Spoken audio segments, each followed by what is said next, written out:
हमारे इस चैनल में मैं तहे दिल से आपका शुक्रिया अदा करता हूँ। बहुत बहुत शुक्रिया।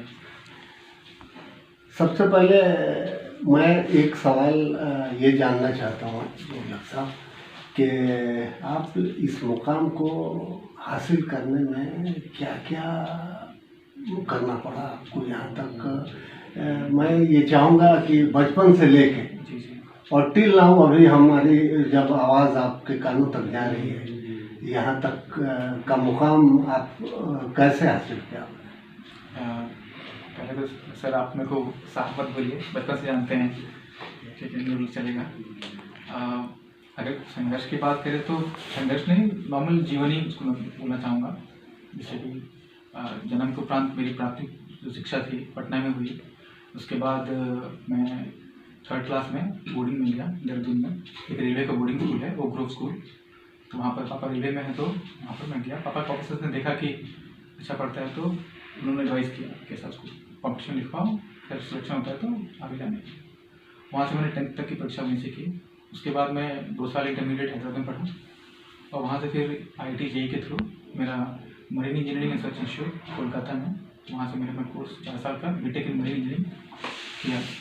उसके उपरांत मेरा सिलेक्शन हुआ प्लेसमेंट, उसमें Anglo eastern ship management company जो हांगकॉन्ग बेस्ड कंपनी है, और मैंने बतौर मरीन इंजीनियर 6 साल जॉब किया, कमीशन भी पाया उसमें। इस बीच मेरी शादी हुई 2018 में और मुझे मेरा बेटा भी है 5 साल का।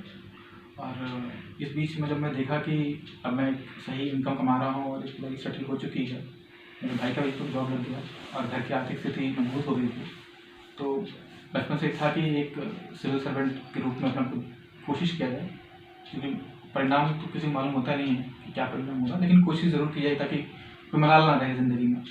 तो उसी को सोचते हुए मैंने अपने घर वालों को बताया कि मैं जॉब करना चाहता हूँ।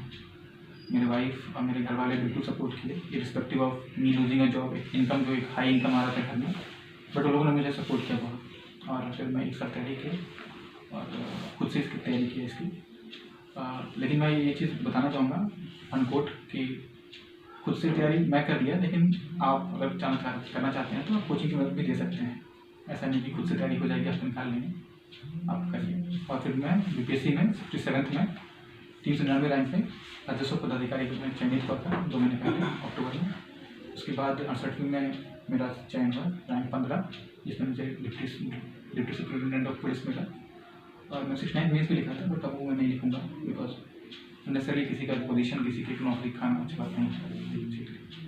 ये आज तक मेरी जर्नी रही है, आज 15 तारीख तक, और 2 दिन से तक मैं बिजी हूँ उसमें, आप लोग से अपनी में खुशखबरी में। अच्छा, इस बात को जरूर आप बता दें जी कि जब आपका फाइनेंशियल पोजीशन बहुत अच्छे थे जी और मेरीन इंजीनियर थे, दर्जनों नहीं, मुझे लगता है कि 50-60 मुल्कों के दौरा पे जाके आए, उससे पैसे के मामले हों या दुनिया देखने के मामले हों, आज उसको छोड़ के ये कैसे आपको भूत सवार हो गया कि आप उसको छोड़ दिए और फिर यहाँ आ गए?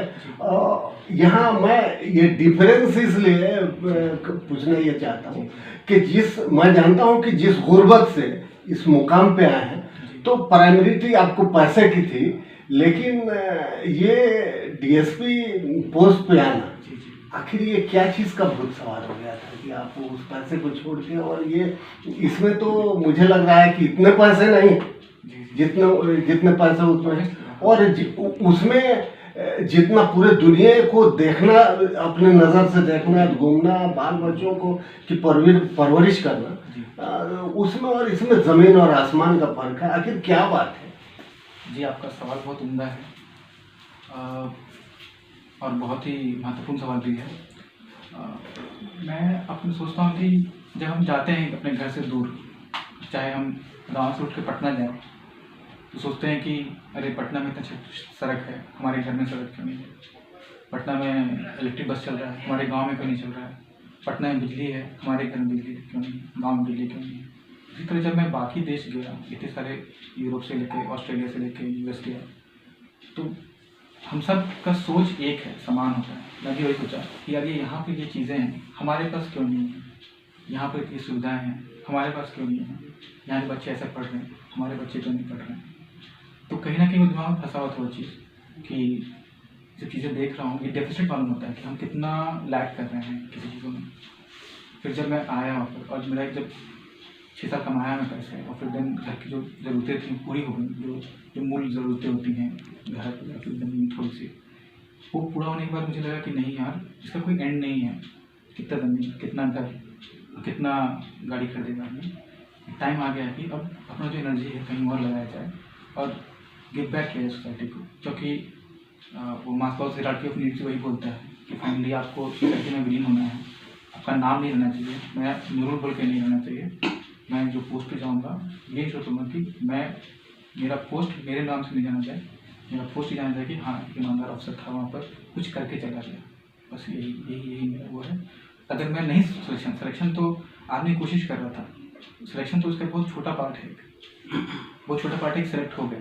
मेरा वो था कि मेरा सोच बदलना, जो मैं तैयारी किया 1 साल और जो मैं चीज़ें पढ़ा। ऑब्वियसली हम लोग आज सबको इंजीनियरिंग करते हैं, लेकिन इंजीनियरिंग में क्या है कि हम बस बाइनरी में सोचते हैं, यस नो हाँ ना, टेक्निकल सोचते हैं। हमारा एक बहुत अच्छा जो यूथ है ना वो सोशल नॉलेज से बहुत ही बेरेफ्ट है, दूर है। सोशल नॉलेज, पॉलिटिकल साइंस क्या है, सिविक्स क्या है, कॉन्स्टिट्यूशन क्या है, संविधान क्या है, प्रियम्बल क्या है, वो नहीं मालूम होता है। चीज़ें काम कैसे करती हैं, म्यूनसिपैलिटी और आपका पंचायत में इलेक्शन कैसे होते हैं, डिफेंस क्या है, मोटर व्हीकल एक्ट क्या है, IPC क्या है, लोकसभा में जो चेंजेस हो रहे हैं वो क्या है, जो कानून UCC क्या है, लव जिहाद क्या है, बहुत चीज़ें हमें उससे दूर रहते हैं। बस IPL मालूम है, विराट कोहली मालूम है और हम बस उसी में झूमते रहते हैं दिन भर शॉर्ट्स वीडियो में। जब मैं आया तो मुझे सब मालूम पड़ा, तो मैं चाहता हूँ कि ये चीज़ 4 लोगों को बताऊँगा तो वो 4 लोग बढ़ेंगे सर। मौला ये तमन्ना है कि जब जान से जाऊं, जिस शान से आया हूं उसी शान से जाऊं। मौला ये तमन्ना है कि जब जान से जाऊं, जिस शान से आया हूं उसी शान से जाऊं। बच्चों की तरह पेड़ की शाखों से मैं कूदूं, बच्चों की तरह पेड़ की शाखों से मैं कूदूं, चिड़ियों की तरह उड़ के मैं खलियान से जाऊं। हर लफ्ज, हर शब्द, हर लफ्ज महकने लगे लिखा हुआ मेरा, हर लफ्ज महकने लगे लिखा हुआ मेरा। मैं लिपटा हुआ यादों के लोबान से जाऊं।